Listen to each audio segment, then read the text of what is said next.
You've said something there that I think is very important. You've called for calm, reasoned, balanced debate, taking into account all of the factors. A lot of this emotionalism around it, that was, if you like, turbocharged by modelling, which most of which turned out to be wildly inaccurate. Yes. I think there's a problem here, I have to be honest, with climate as well, because some of the people that I really respect in the scientific field, as you've done, you're not a scientist, I know, but have pointed to the soundness of the science on climate change, but to the low confidence we can have in the modelling about the impacts. Again, it comes back to this question of the role of calm and measured debate, given that on the one hand, the urgency, as you see it, of climate change action, I think I'm right in saying that you've said that you think climate change, or you suspect that climate change will be the greatest challenge to democracy in the coming years.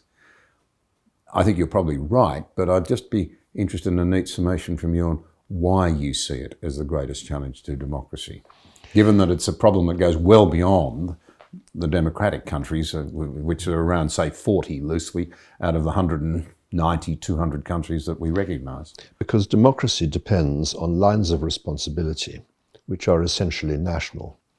But the only solutions that are likely to emerge to the climate change issue are international.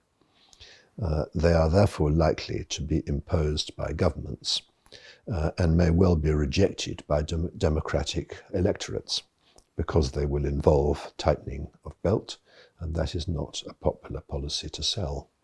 In that remarkable lecture that you gave, the 2021 Roger Scruton lecture, I think in memory of that remarkable man's life, you made the point that democracies usually die from within rather than, if you like, be taken over by external forces. Indeed, people like Frank Furedi are making the point that many of the attacks on our history seem to be designed to encourage our young people that they're inheriting a culture that's nightmarish and not worth defending. Given, that we probably do need to understand our past properly as a platform for taking ourselves forward, you've seen this attempt at relaunching history in this country called History Reclaimed, and it stands against, quote, the abuse of history for political purposes aimed squarely at demoralising Western countries.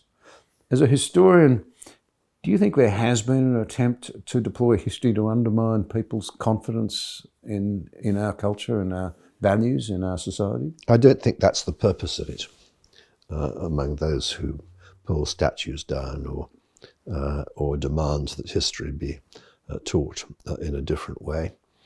I think it may well be the effect.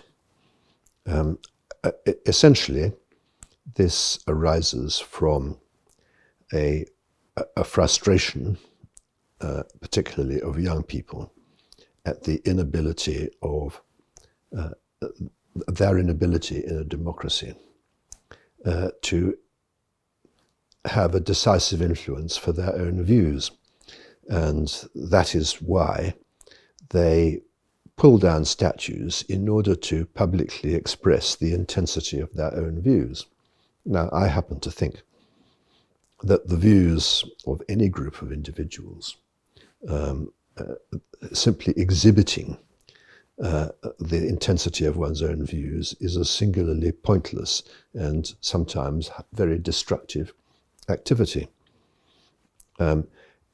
Demonstrating the intensity of your views may well be a useful process if you are dealing with an issue of current sensitivity where policy decisions have to be made.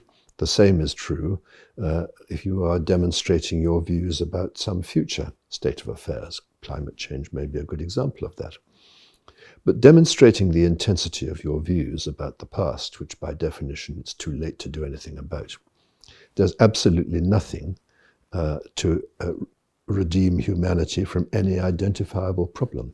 It is simply a form of exhibitionism which has no valuable impact on anyone or anything. In that same lecture last year, you addressed an approach to reforming our contemporary democracy that's becoming in vogue in some quarters, namely direct democracy, quote unquote, whereby citizens' assemblies or citizens' juries are used to make law. This direct democracy sits in contrast to representative democracy. I'm just wondering how you might describe them and what your concerns might be about such an approach. I mean, it sounds appealing. It no doubt reflects frustration with the way things work now. I have to say I'm not convinced they could be made to work, but I don't want to put words in your mouth. This is a very old dilemma. Aristotle's criticism of democracy was that it created a political class, and he considered that all political classes were ultimately self-interested and corrupt. And that is an instinct which I think was wrong in his day, is wrong in ours, but is nevertheless accepted by a very large number of people. Advocates of direct democracy, citizens' assemblies, and the like, are essentially trying to create something which feels like a democracy but doesn't have a political class. I think that this is an illusion. We have absolutely no way of knowing how representative the citizens' juries or citizens' assemblies will be. All we can really know about them is that they are not professional politicians. We need a professional political class to debate issues. We need it, first of all, because they are likely to debate it with a higher degree of knowledge and experience.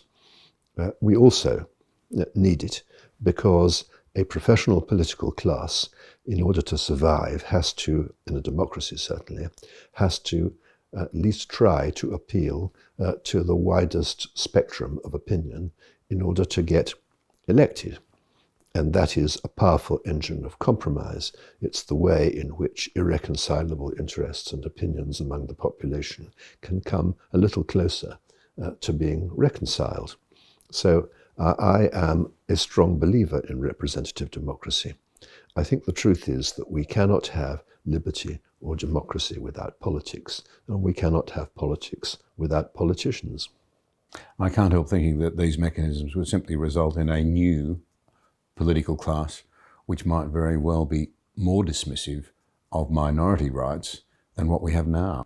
It might, but it will. The advantage of it from the point of view of its advocates are that it will change. The citizens' assemblies of today will not be the citizens of assemblies of a month's time. So you have a system not unlike the system which Aristotle advocated, under which office holders would be chosen by lot and hold office without prospect of renewal for relatively short periods. That's the object of this exercise, and it seems to me that as a route for disastrous incompetence in government, it would be difficult to devise anything more effective.